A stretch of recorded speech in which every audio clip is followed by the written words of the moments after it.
Mesdames, Messieurs les ministres, chers délégués,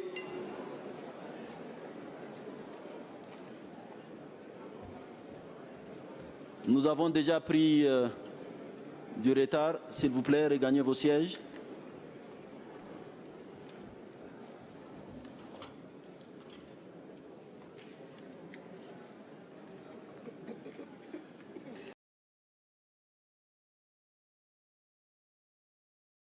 Je demande à Madame la responsable du protocole de bien vouloir présenter le programme de nos travaux.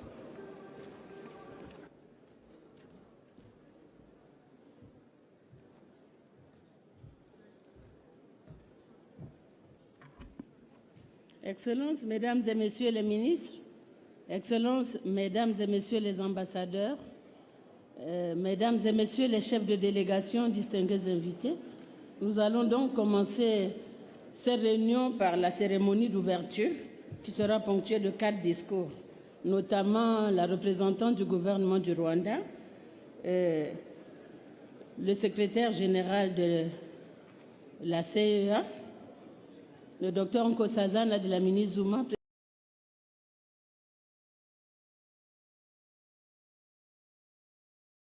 du Conseil exécutif.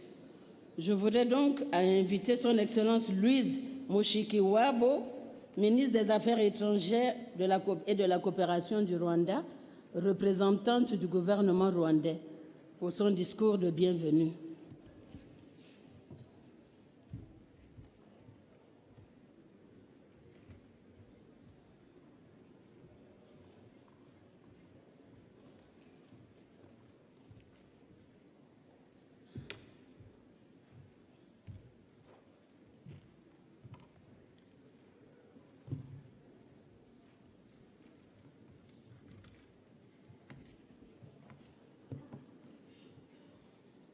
Your Excellency, Dr.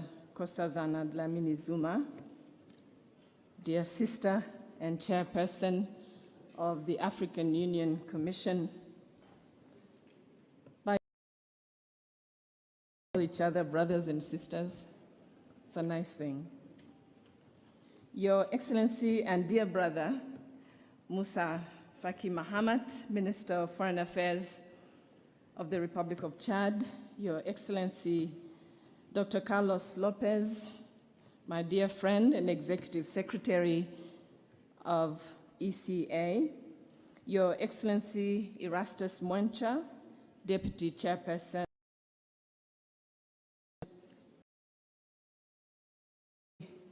brothers and sisters, commissioners, excellencies, distinguished gathering. Ngaramutseho, good morning. Let me begin by welcoming all of you to Rwanda and to Kigali. I hope you are enjoying your stay, even though I know some of you arrived very late last night. It is a great honor for Rwanda to be hosting this very important summit, to be hosting all of you.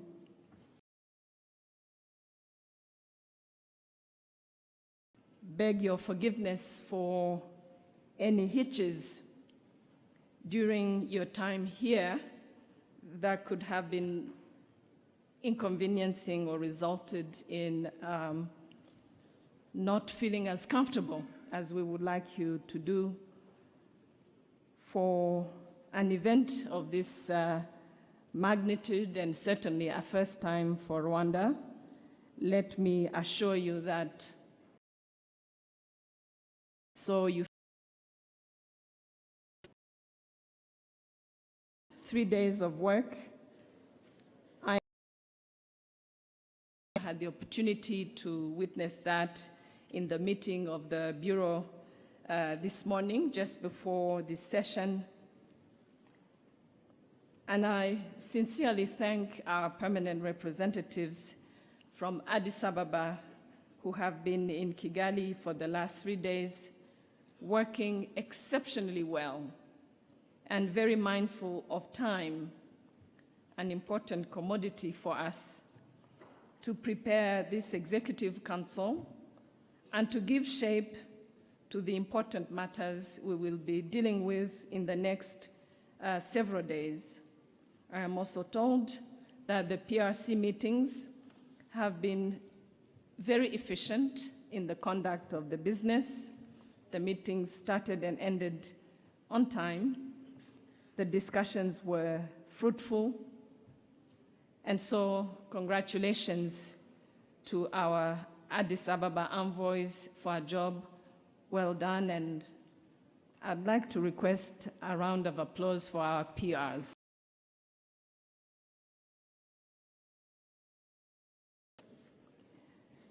Mine are just welcoming remarks, but I feel very tempted to go beyond the welcoming, and with the permission of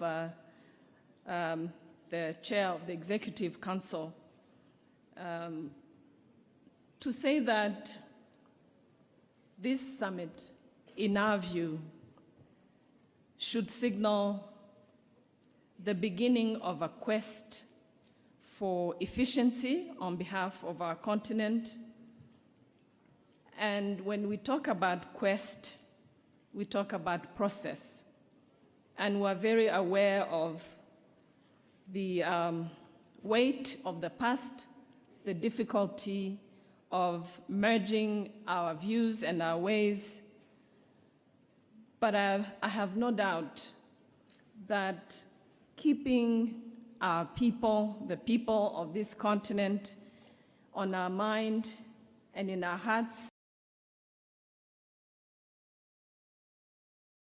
bringing about many of the positive changes we've already talked about so many times in the past.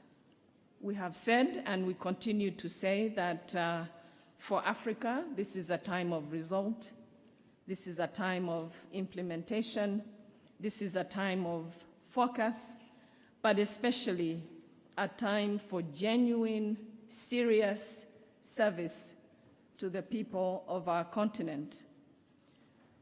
So it's on that tone that I think this Executive Council here in Kigali begins the important work that we have to do as a council, but also preparing for the meeting of our leaders, some of whom are expected in Kigali already tomorrow. So I just thought this was an important reminder that we begin stirring our minds and our ways to efficiency.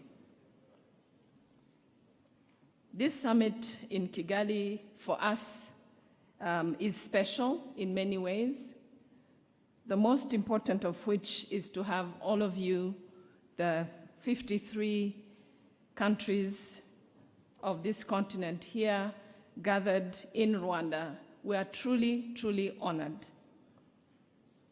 This summit also signals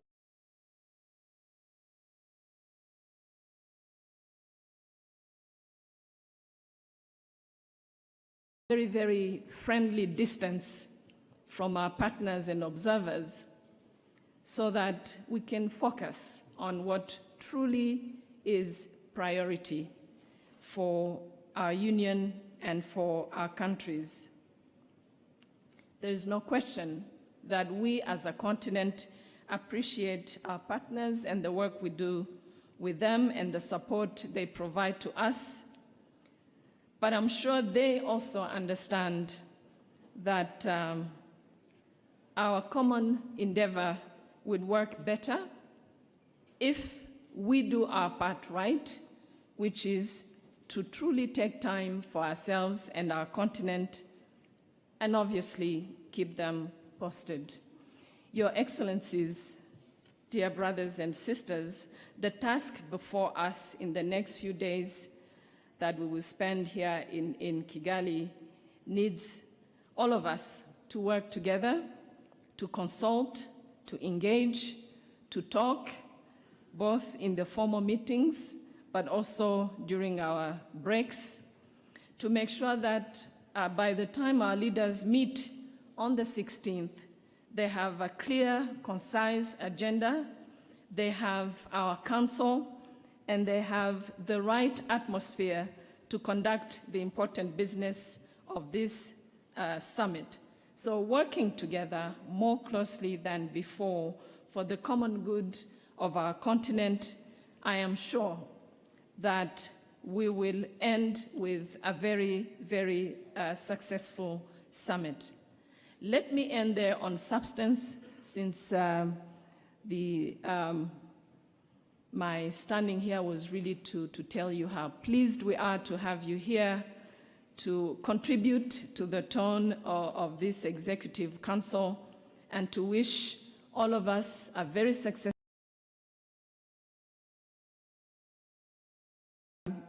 Also convey all of you, invite all of you to a time of fun and relaxation, a time of communion, a time of leisure and entertainment, and just enjoyment of each other's company tonight at 7 p.m. at Hotel Marriott, downtown Kigali.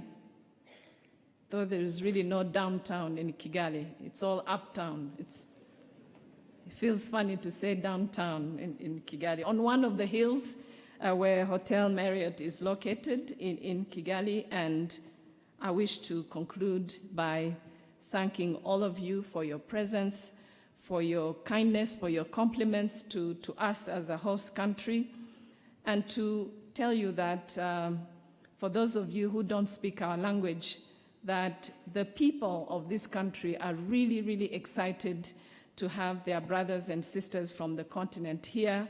We would like you to stay longer than the summit. In fact, we have made arrangements for those of you, celebrations, and a very pleasant stay in Rwanda. Thank you very much. Thank you, Honorable Minister. Now I have the honor to invite Dr. Carlos Lopez, the UN Under-Secretary and Executive Secretary of the United Nations Economic Commission for Africa, for his speech.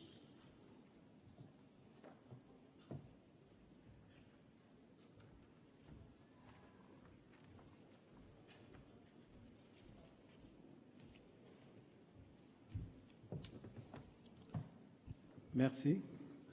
Monsieur le Président du Conseil exécutif, ministre Moussa Faki Mahamat, plaisir de vous voir présider cette séance.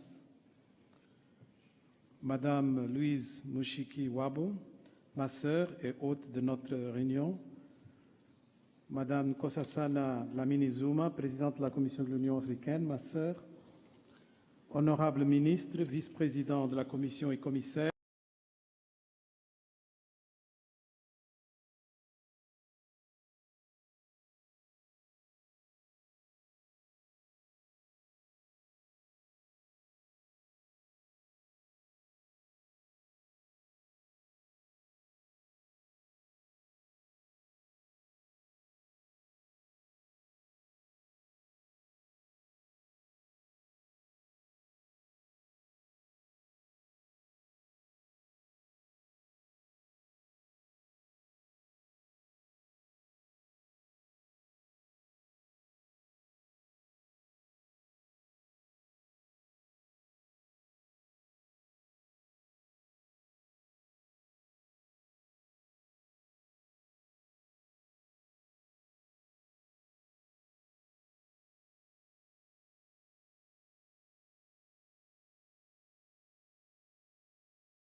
l'aimable hospitalité de notre hôte.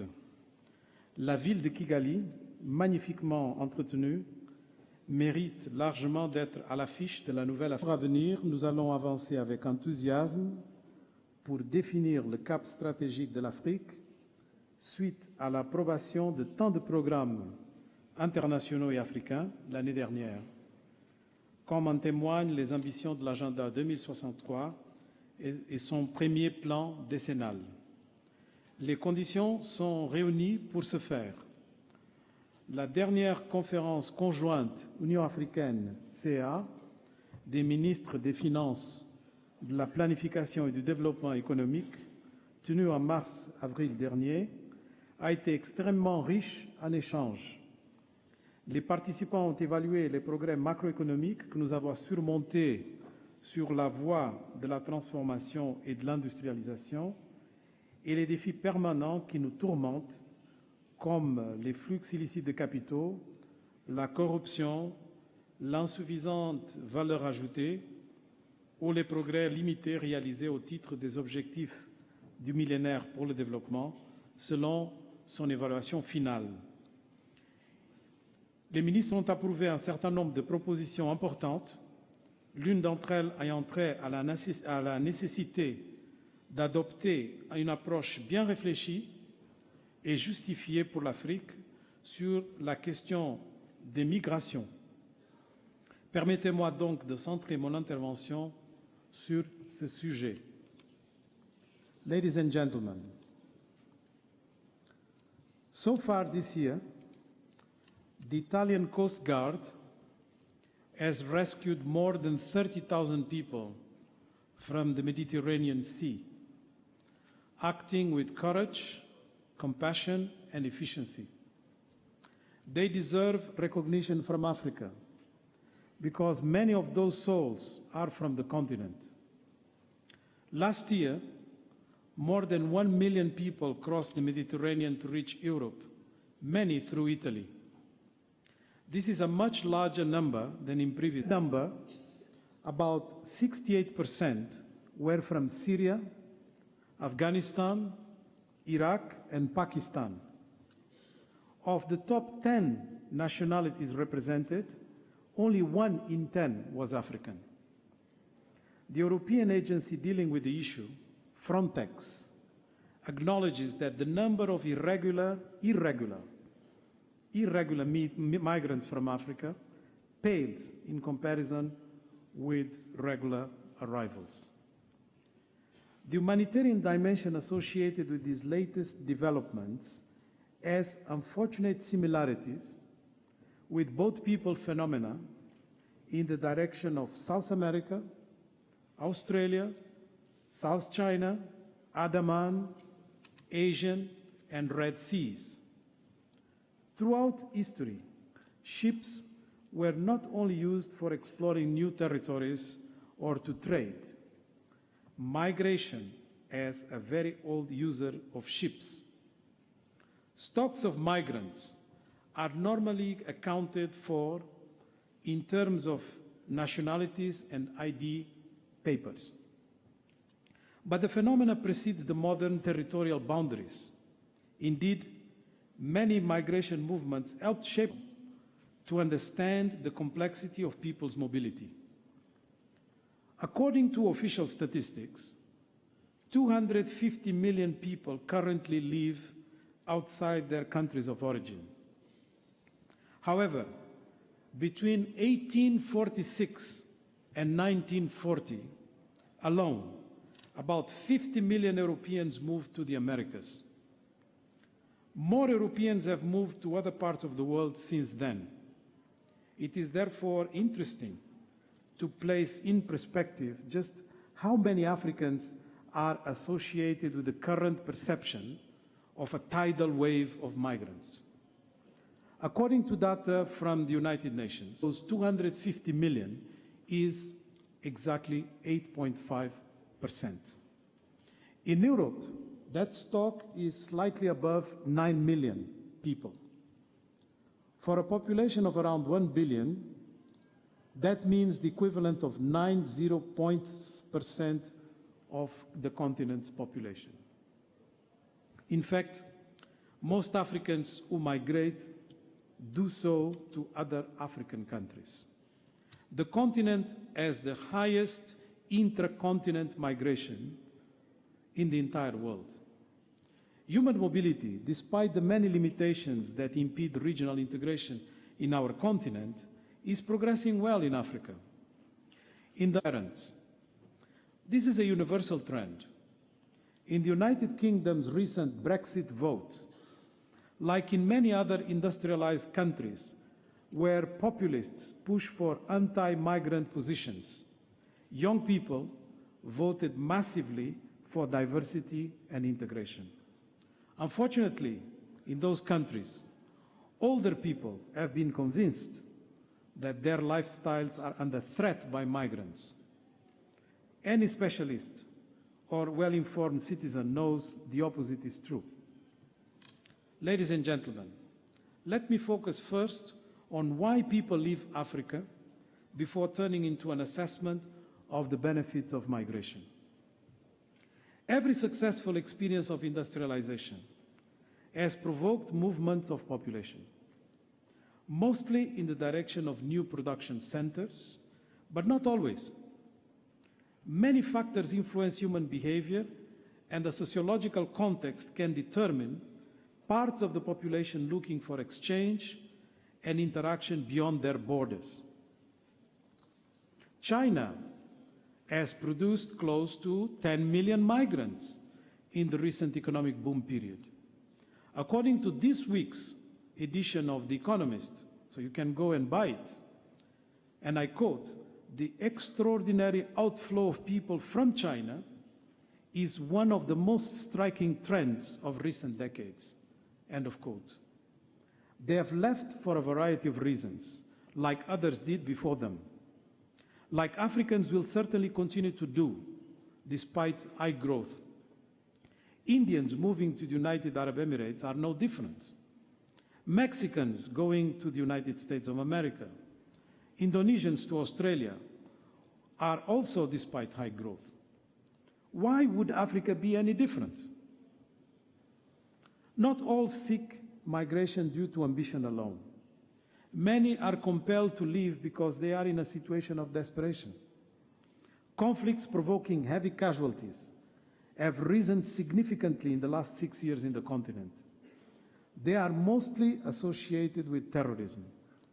Attacks by radical religious movements have increased 300% since 2009. Exclusion of social groups has become the most pervasive governance problem Africa has to confront. Pastoralist societies are particularly hard hit as they struggle to adapt to fast urbanization and growth of services in the economy. UNHCR has around 14 million Africans listed as, quote-unquote, people of concern, have also proven elusive for some, as they got expelled by other fellow Africans. Since independence, African countries have expelled other Africans 35 times. This lack of acceptance makes the journey elsewhere across the waters hazardous but potentially more attractive. There are also educated Africans who take planes rather than pickups in the desert and small rafts in the sea. 1 in every 6 university graduates finds a way out of their country of origin, making Africa's migrants surprisingly educated. The highly skilled account for only 3% of Africa's labor force, but 35% of the new migrants leaving the continent. That partly explains why remittances continue to rise, last year attaining $71 billion, or over 4% of the continent's combined GDP. In general, Africans do not look at migration negatively. In the collective psyche, the 12 million slaves forcibly moved to the Americas, as well as the less known but also significant movements of slaves to Arabia and India, have not been forgotten. In comparison, they expect current flows to be handled with the solidarity promised in the Human Rights Proclamation. That the current number of African migrants is relatively small. How to explain the growing concern almost... Ladies and gentlemen, world demographics are changing so fast that it is not possible to maintain the wealth distribution patterns we have become familiar with. It is difficult to demonstrate to the polity that austerity is not going to solve the twin problems of large debts and population aging. The majority of countries with high debt have also a structural challenge of population aging. In about 2 months, on 21st of September, Japan will hold its Respect for the Aged. They will join a further 31,000 centenarians feted before them. The acceleration of the age curve is so dramatic in Japan that by 2025, healthcare spending will rise 70%, home nursing by 160%, and pensions by 40%. Currently, 1 in every 4 Japanese is over 65. The labor force, despite the increase in the age of retirement, will diminish in the last 40 years to the levels that Japan had. The national debt of Japan is already 240% of GDP, contributors to the social security and consumption. In Europe, the average debt to GDP ratio is way above 100%. This amount of debt confronts a population that will have an excess of debts in relation to births of 63 million between now and 2050. That means that even with the net projection of migrants going to Europe maintained as it is right now, at 31 million people migrating, the population will shrink by 32 million. As in Japan, a quarter of the population is already it's over 65. Who believes austerity on its own will diminish their current crisis? In the Republic of Korea, the most robotized society in the world, the demonstration that robots will not resolve this aging has sunk in. The mentality of one blood, as they call it, is giving way to the embrace of migration. After all, robots do not contribute to social security.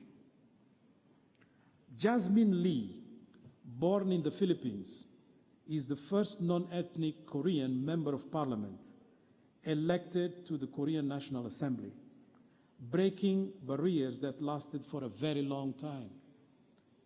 China will also have to deal with the challenge of aging population. China's wealth per capita is now equivalent to that of Japan in the 1970s, yet its labor force is already diminishing. Ladies and gentlemen, in contrast to many of their parts, have to look into the future with the characteristics that future is likely to have, not the ones they are familiar with today. The demographic boom in Africa should be seen as part of its potential. African leaders should, nevertheless, be warned that the fate of Africans will depend on investments on human capital. There is no promised land anywhere without work and strategy. To say international migration is to say cross-border connections, the ties linking sending and receiving countries of the migration experience, appearing during present as well as past eras of migration. Once called the uprooted, migrants are now often called transnationals. This sensitivity is a result of studies underscoring the ways in which international migration cuts across national borders to produce a range of dynamic cross-border connections. No walls being erected in many parts of the world will deter such a trend. Improvements in literacy rates, transports, ICT, and public infrastructure in the last century have significantly influenced migration and transnational social connectivity and vice versa. Remittances sent by migrants to developing countries are large, like in Africa. Second large source of development finance after foreign direct investment. Rising, increase of almost 100% since 1999 to 2004. Stable, with less volatility than capital market flows or development assistance, and do not require interest or capital payments. However, remittances alone cannot remove the structural constraints of economic growth. A more hopeful view sees migrants serving as bridges or connectors, providing access to markets, sources of investment and expertise, while also helping to shape public debate, articulate reform plans, and help implement reforms and new projects. The model of the migrants that would lose the links with their original identity is being of individuals. Migrants are acquiring cosmopolitan competencies. They live in the era of Skype, Viber, and WhatsApp. Ladies and gentlemen, the overwhelming majority of the global population, there is no doubt that in today's unequal world, having one particular citizenship offers privileges and opportunities for some that are denied to others. Gaining privilege with such a strange, arbitrary criteria runs against the practice in almost any other form of organized social life. There are so many examples of legislation being implemented across the world to ensure what we call equal opportunity. So are birthrights a sort of entitlement like inheritance, or rather a lottery? From what I have just shared, you can see that migration seems to be boxed in a category that does not respond to logic, rights, or we can say even decency. There is a need to get out of this conundrum. Should African institutions lead the way? Can Africa lead the way? I thank you.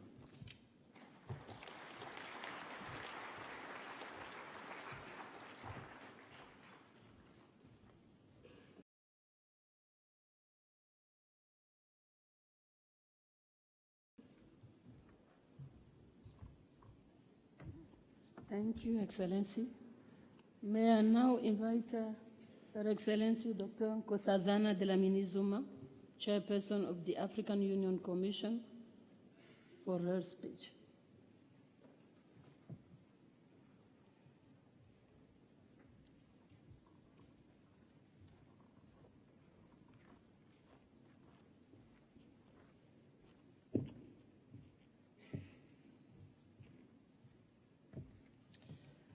Thank you very much, Your Excellency.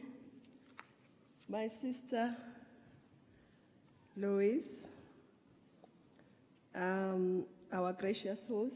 I can't say your surname because you don't call your sister with surnames. You call them with first names. So I'm not being disrespectful. Our brother, Musa, the Foreign Minister of Republic of Chad and Chairperson of the Executive, honorable ministers, members of the Executive, and heads of delegations, my brother, Carlos, Executive Secretary of UNHCR, Excellency Ernesto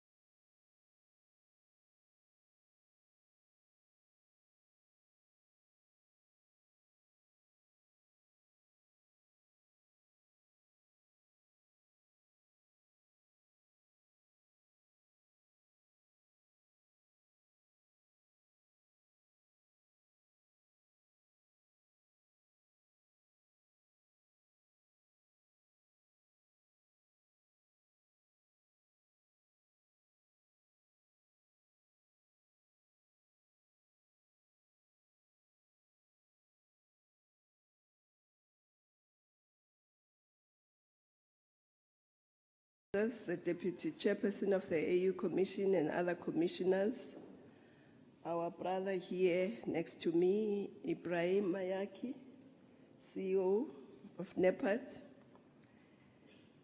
representatives from AU organs, executive secretaries of RECs and AU representative and liaison offices, Excellencies, members of the PRC, high-level officials from the capitals,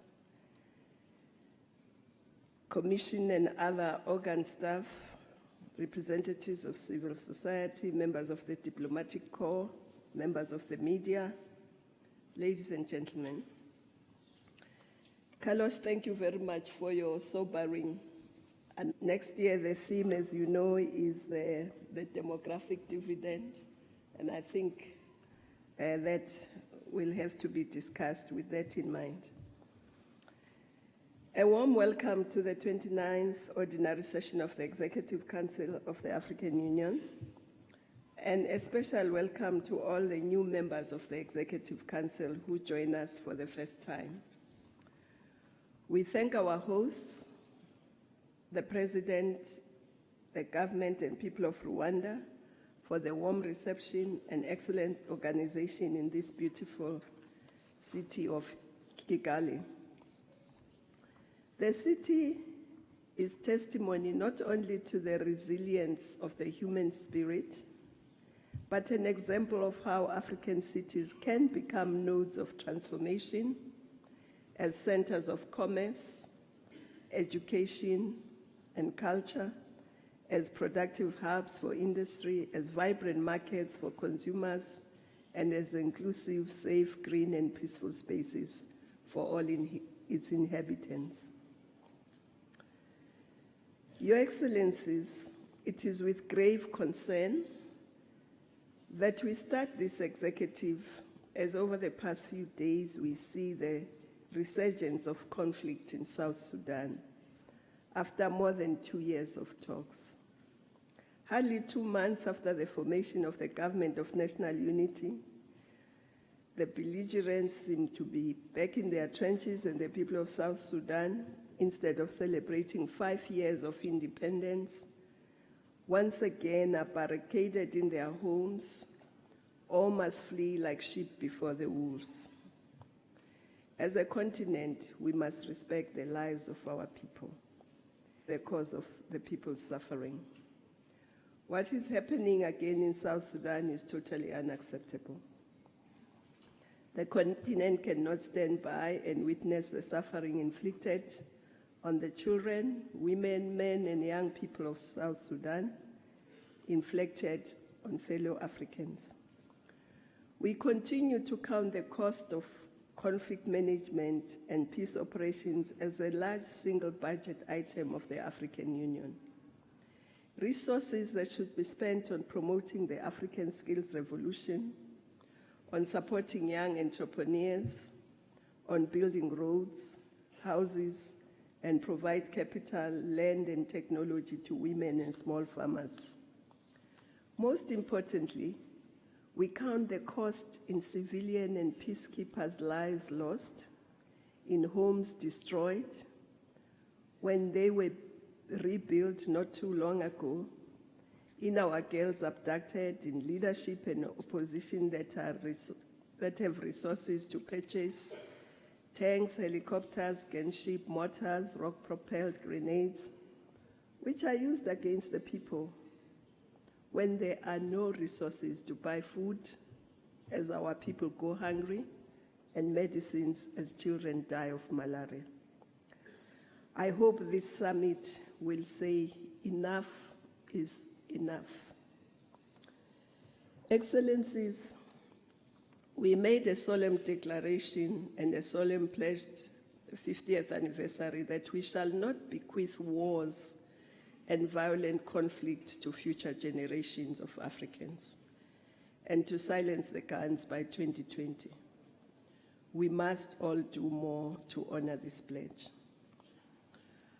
Our 2016 theme on human rights must be a spur to action, to intervene in conflict situations before they spiral into violence, and to ensure that we strengthen democracy, human rights, promote unity in diversity, and inclusive governance in all our countries.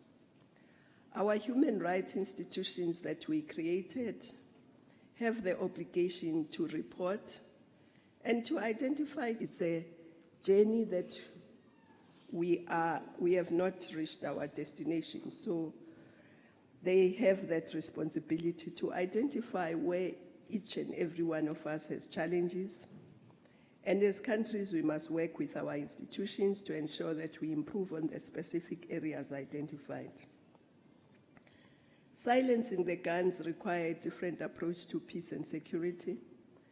Since the majority of our countries are stable and peaceful, we must continue to resolutely focus on Agenda 2060 priorities, such as building energy, road, rail, ICT infrastructure to power and connect homes and industries, expanding agriculture of our people, especially African children and young men and women, and building inclusive, democratic, and tolerant societies. We must put the African people first.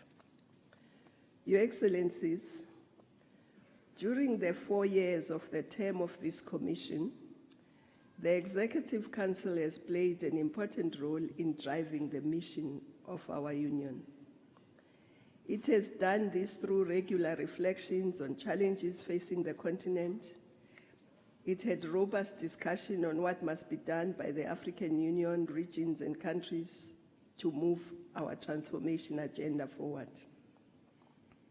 Indeed, the Executive Council sought to live up to its entreaty of Julius Malema Nyerere, who said, I quote, "Unity can make it difficult for Africa and the African people to be disregarded and humiliated, and it will increase the effectiveness of the decisions we make and try to implement for our development.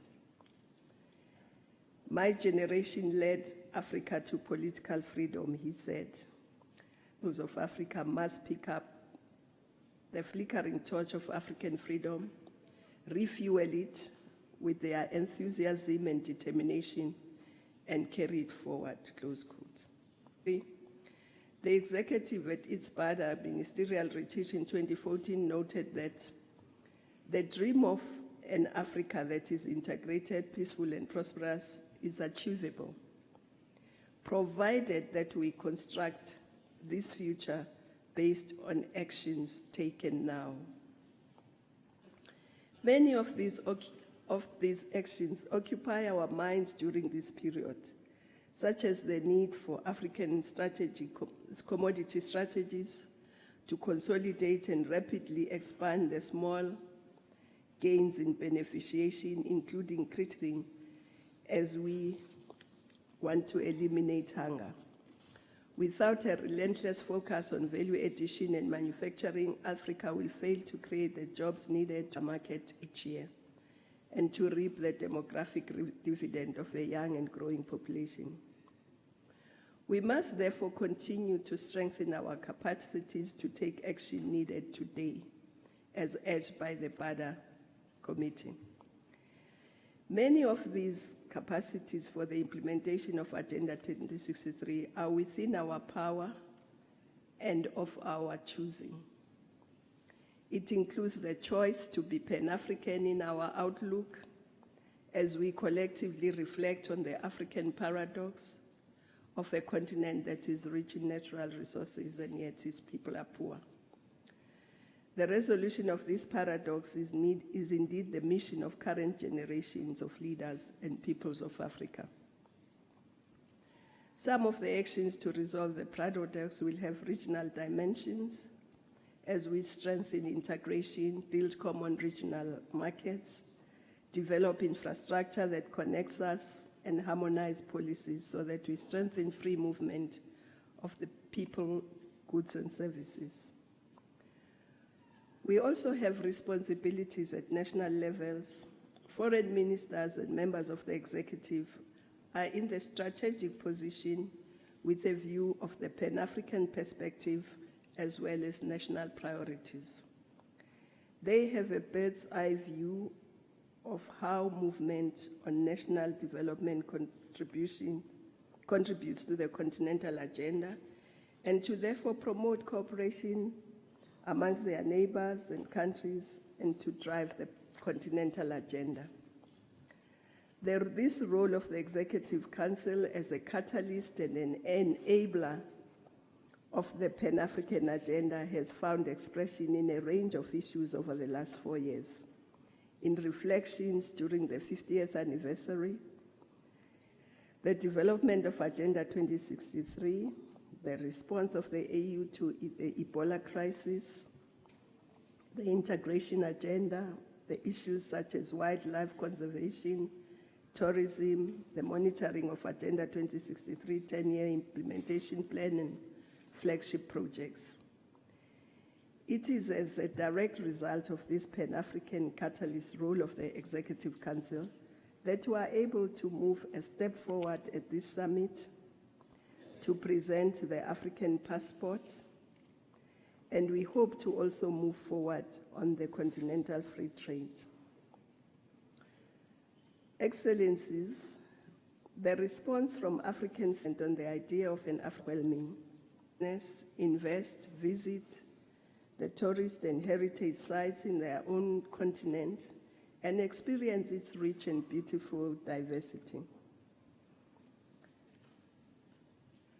The Executive Council has thus been seized with this continental agenda for social and economic transformation, deeply aware of the resolution of the African paradox, requires unity and deliberate action, and that united we are stronger. As Kwame Nkrumah said, I quote, "If we are to remain free, if we are to enjoy full benefit of Africa's resources, we must be united to plan for our total defense and the full exploitation of our material and human means in the full interest of our people. To go it alone will limit our horizons, curtail our expectations, and threaten our liberty," close quote.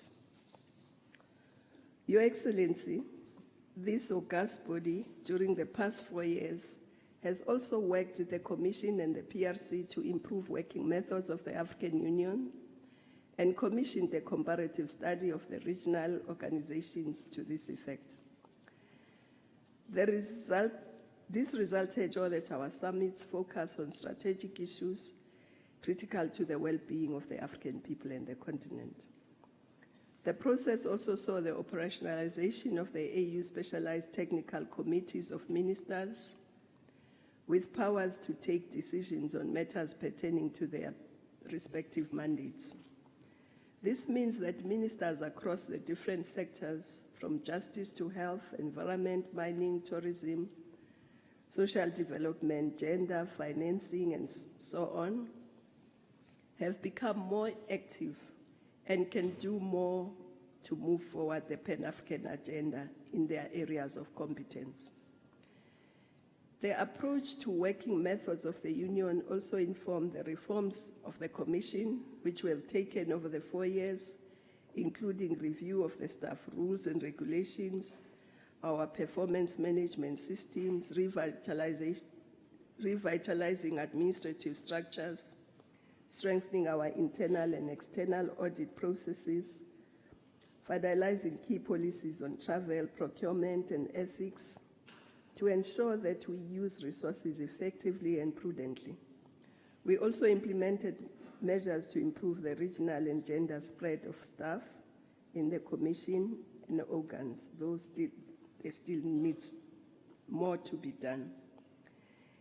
It includes the work still in progress to become fit for purpose for the implementation of Agenda 2063. Moreover, the decision on streamlining the work of the summit also called for review of the Constitutive Act and its statutes so that the Union and its organs are also fit for purpose for the continental integration agenda, and this work needs to be continued. The adoption of Agenda 2063 also meant a much more strategic approach towards Africa's global partners and partnerships, laying the foundation for our common African positions on the SDGs and on climate change. More importantly, though we consolidated continental partnerships with the UN Economic Commission for Africa, the African Development Bank, Africa Capacity Building Foundation with regional economic communities, as well as with youth, women and civil society organizations and other continental institutions based on the common agenda of transformation. Excellencies, let me come to another issue that is going to be the subject of discussion of this summit. The words of Gamal Abdel Nasser, one of the founders of the OAU, rings true today when he said, I quote, "He who cannot support himself cannot take his own decisions," close quote. Pertinent words indeed. Self-reliance is a cornerstone of Pan-Africanism, and 53 years later, these words remain a challenge for current generations. Over the last 4 years, we've made some progress, and this summit must consolidate efforts so that we finalize our decision on sustainable financing and the Peace Fund. Excellencies, as we discuss human rights with a particular emphasis on the rights of women, it is appropriate that we're doing so in Rwanda. Rwanda is a leader in the world and in Africa on the issues of empowerment of women and girls. It does this through the critical mass of women in its parliament. Indeed, 64% of legislatures in this country are women, 39% in the government, and also in the judiciary and local councils. It also has deliberate programs to ensure equal access to productive assets, such as land, property, and capital, and access to education and health. The impact of these policies are visible in the progress the country has made over the last 2 decades, rising out of the ashes of the 1994 genocide, especially on key human development indicators such as reducing household poverty, access to health care and insurance, as well as to education.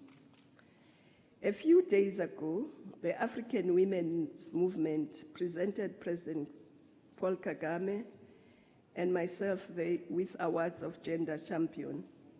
On that occasion, I made the remark that we should stop the saying that behind every successful man, there is a woman.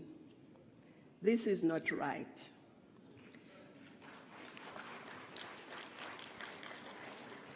What we want today and what we should be saying today is for men and women to work side by side. Side by side for the eradication of poverty, hunger, and disease. Side by side to resolve conflicts and building peaceful societies. Side by side to make our continent great. Excellencies, let me take this opportunity to thank the executive for the guidance, the cooperation, and being always responsive whenever called upon by the Commission during the past 4 years. The retreats ensured common purpose, robust engagements, and a focus on the strategic challenges of the continent. Moreover, the establishment of the BIDA Ministerial Follow-up Committee on Agenda 2063 means stewardship and monitoring by the Executive Council of our continental agenda. We are confident that you will lend the same support, in fact, even more, to the incoming Commission. They have the task to build on the foundations we have laid in the adoption of Agenda 2063 and as implementation moves to the next level. As the Commission's term draws to the end, and indeed this is the last Executive Council that this Commission will participate in, we thank you again for your support as we bow out gracefully. I thank you.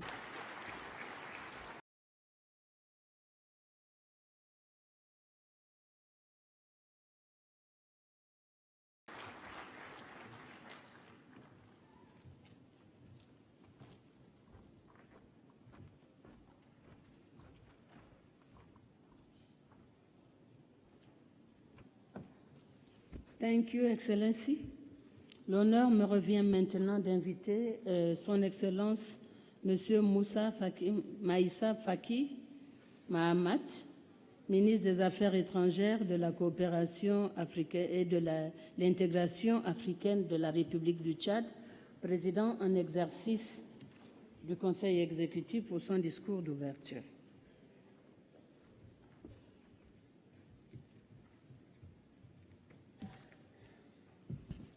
Merci. Excellence, Madame, chère Louise,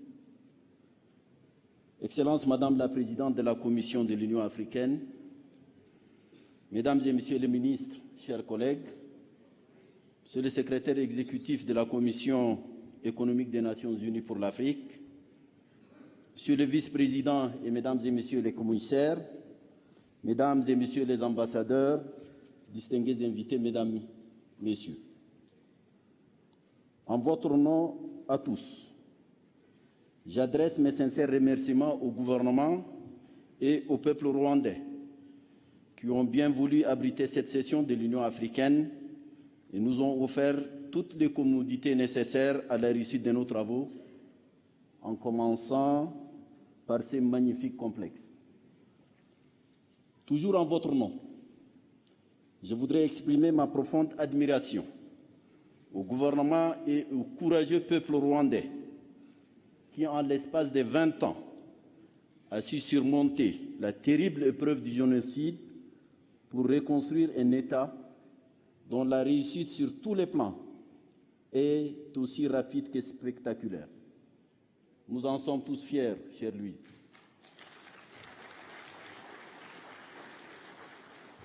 Je voudrais enfin saluer et féliciter le comité des représentants permanents qui a préparé cette 29e session ordinaire du Conseil exécutif, qui elle-même est le prélude de la 27e session ordinaire de la Conférence des chefs d'État et de gouvernement, consacrée, comme vous le savez, cette année aux droits de l'homme, avec un accent particulier sur les droits de la femme.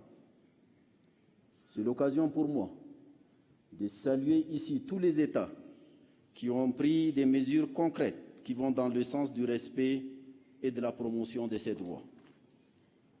Mesdames et Messieurs les ministres et chers collègues, la présidence en exercice de notre Union, avec les chefs d'État concernés et la présidente de la Commission, s'est engagée dans un processus de rationalisation et d'efficacité des réunions de nos instances supérieures à travers l'allègement de leurs ordres du jour.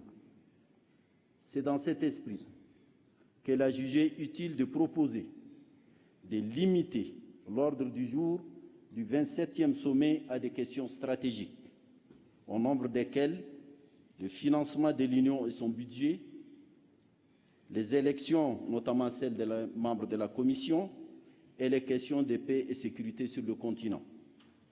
L'actualité, notamment au Soudan du Sud, nous interpelle et nous interpelle vivement. La mise en œuvre de cette décision pour les rencontres à venir de notre Union reposera désormais sur le COREB, la Commission et le Conseil exécutif, dont le rôle est important dans la préparation et le suivi des décisions qui seront prises. La 29e session du Conseil exécutif aura ainsi à examiner, entre autres, l'examen du projet du budget 2017 préparé par son sous-comité et qui est en adéquation avec les objectifs fixés. Je tiens à saluer le travail qui nous a été soumis.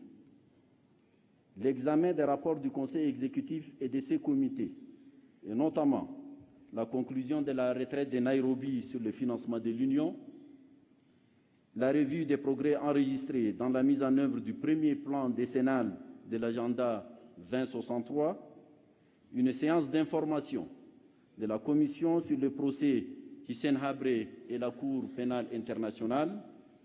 Le Conseil aura aussi à procéder à l'examen du rapport du panel ministériel sur les élections des membres de la Commission et l'élection des commissaires ainsi que l'élection des 4 juges de la Cour africaine des droits de l'homme et des peuples.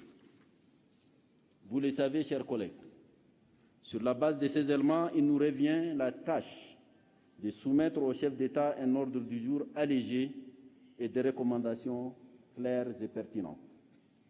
À cet égard, nous croyons que l'orientation nouvelle que nous voulons donner à nos rencontres devrait mettre l'accent sur les points suivants, et ils ne sont pas limitatifs. L'établissement d'un programme d'activité réaliste et réalisable en début de chaque année sur la base des priorités stratégiques précises. La présentation par la Commission et les autres organes d'un seul rapport annuel d'activité axé sur les actions entreprises et les résultats obtenus.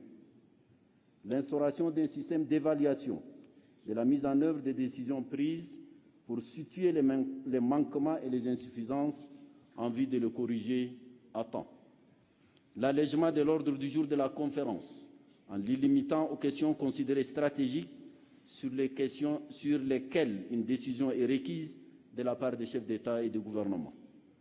La rationalisation des débats thématiques au niveau des chefs d'État, soit en organisant ces débats au niveau des ministres compétents pour ne soumettre que les synthèses aux chefs d'État pour approbation, soit en instituant de ces résultats. L'organisation des réunions de haut niveau, de hauts comités et de comités ministériels bien avant la tenue des sommets pour éviter des réunions parallèles pendant nos sommets. Voilà, chers collègues, entre autres, quelques pistes de réflexion.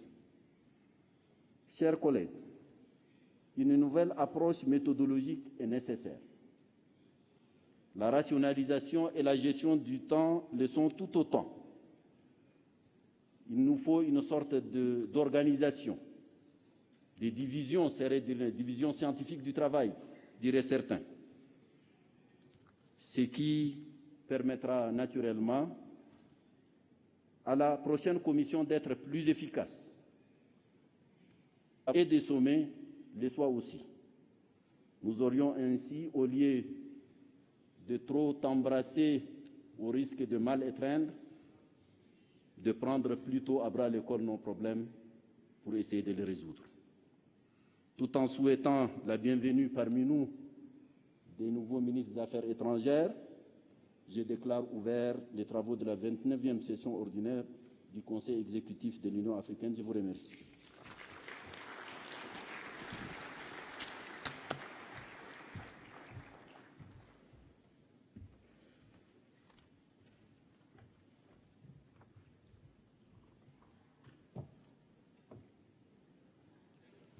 Excellences, Mesdames et Messieurs, il y a eu lapsus. Le président du Conseil exécutif, c'est bien M. Moussa Faki Mahamat et non Maïssa. Toutes mes excuses, Monsieur le Président de séance. Alors, nous sommes arrivés à la fin de la cérémonie d'ouverture. On va passer à la session close. Vous l'avez constaté, on a pris quelques minutes de retard. La photo de groupe se fera au moment de la pause déjeuner.